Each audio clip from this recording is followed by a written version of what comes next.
Logarithms. Have you think why we study logarithms? What is the use of logarithm in our daily life? क्या आप जानते हैं कि हम logarithms क्यों पढ़ते हैं और इसका हमारी डेली लाइफ में क्या यूज है? चलिए log 10 निकालते हैं 1 का। log 1 की वैल्यू निकालेंगे एट बेस 10।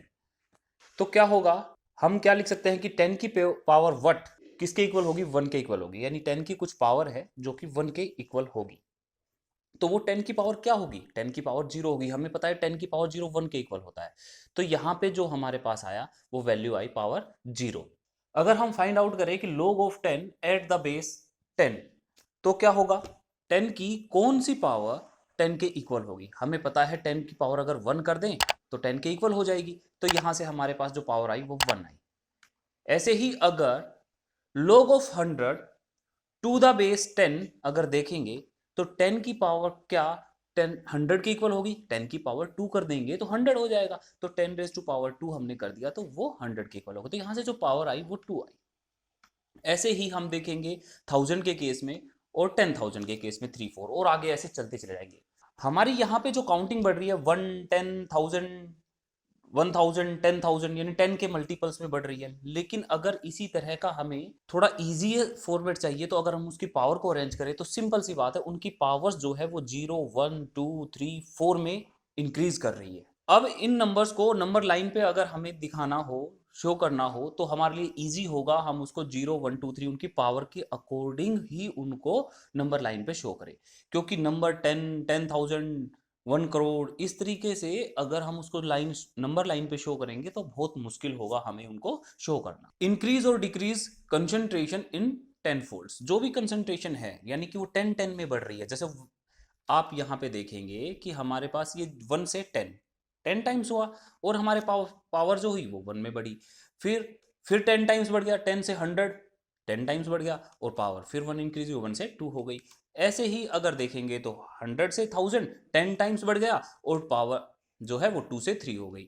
आगे देखेंगे तो 1000 से 10,000 10 टाइम्स हो गया और पावर जो है वो हमारी 3 to 4 इंक्रीज हो गई। तो इनका इजीएस्ट वे है नंबर लाइन पे शो करने के, हम उनकी पावर के अकॉर्डिंग इनको अरेंज कर दें। इसलिए हम यहाँ पे log निकालते हैं कि log of 1000 to the base 10, log of 100 to the base 10। तो इस तरीके से 2 3 आ गए। तो इनको अरेंज करना बहुत आसान है नंबर लाइन पे। हम बहुत सी चीजें पढ़ते हैं, जैसे 10 रेज़ टू पावर 0 अभी हमने पढ़ा, वो 1 के इक्वल होता है। 10 रेज़ टू पावर 1 वो 10 के इक्वल होता है। फिर 1000, फिर मिलियंस, फिर बिलियंस एंड फिर ट्रिलियंस।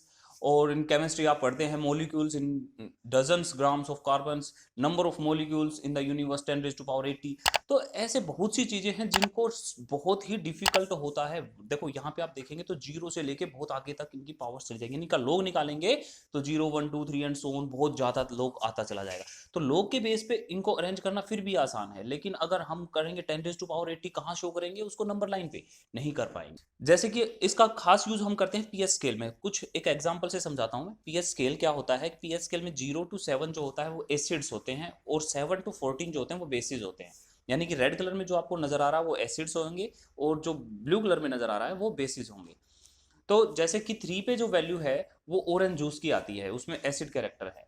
6.7 पे मिल्क आता है। सी वाटर आता है 8 पे। अब हम बेस की तरफ बढ़ रहे हैं, एसिड से बेस की तरफ बढ़ रहे हैं और 9 पे आता है सोप। तो यहाँ पे आप 8 to 9 पे आप फोकस कीजिए, बाकी थोड़ी देर के लिए भूल जाइए। 8 to 9 जब आप फोकस करेंगे तो आप क्या देखेंगे कि हमें पता है कि हर उसमें 10 का इंक्रीज होता है। हमने क्या पढ़ा था कि इंक्रीज और डिक्रीज कंसंट्रेशन इन 10 फोल्ड्स, 10 की उसमें पावर्स में बढ़ेगा। कि अगर वो 10 टू पावर 8 है तो शोप की जो है वो 10 टू पावर 9 है। Use of logarithm in our daily life, हम इसे अर्थक्वेक की मेजरमेंट भी इसी के थ्रू करते हैं। जो रेक्टर स्केल होता है उसमें लोग को यूज करके ही इसकी अर्थक्वेक इंटेंसिटी मेजर की जाती है। पीएच वैल्यू, जैसा कि अभी अभी हमने एग्जांपल में देखा था, पीएच वैल्यू भी लॉगरिथम से ही मेजर की जाती है। साउंड इंटेंसिटी वो भी लॉगरिथम से ही मेजर की जाती है। ऐसे बहुत से एग्जांपल है जिनमें लार्ज एक्सप्रेशन हो, यानी जो 10 की पावर बहुत ज्यादा हो, एक्सप्रेस लार्ज वैल्यूज, उनको हम करने के लिए क्या करते हैं? लॉगरिथम्स का इस्तेमाल किया जाता है। अभी हम एक एग्जांपल लेते हैं। एक अर्थक्वेक है जिसकी इंटेंसिटी 4 है रिक्टर स्केल पे, और दूसरी जगह अर्थक्वेक बी आया है, वो उसकी इंटेंसिटी से 3 टाइम्स स्ट्रोंगर है। ये जस्ट आपको मैं एक एग्जांपल दे रहा हूँ, इसको ज्यादा डीपली नहीं समझना है, जस्ट एक आइडिया लेना है। What did earthquake B register on the Richter scale? हमें पता है कि मैग्नीट्यूड एम ए है, मैग्नीट्यूड ऑफ ए, तो वो आ गया 4, intensity of B is equal to 3 times intensity of A. ये हमारे पास दिया हुआ है दोनों चीजें। एक फॉर्मूला होता है इसमें, M B minus M A is equal to log of I B upon I A. तो आई बी अपॉन आई ए हमने देखा कि वो 3 टाइम्स था तो वो 3 आ गया। तो और एम ए जो है वो 4 दिया हुआ है, M B minus 4 is equal to log of 3। तो एम बी हमारे पास आ गया लॉग ऑफ 3 प्लस 4, और ये वैल्यू आ गई 4.5। तो earthquake B will be registered around a 4.5 on the Richter scale. तो ऐसे अर्थक्वेक को भी मेजर किया जाता है। अब साउंड की बात करें तो साउंड को डेसिबल में मेजर करते हैं, वो भी लोगरिथम के बेस पे ही करते हैं।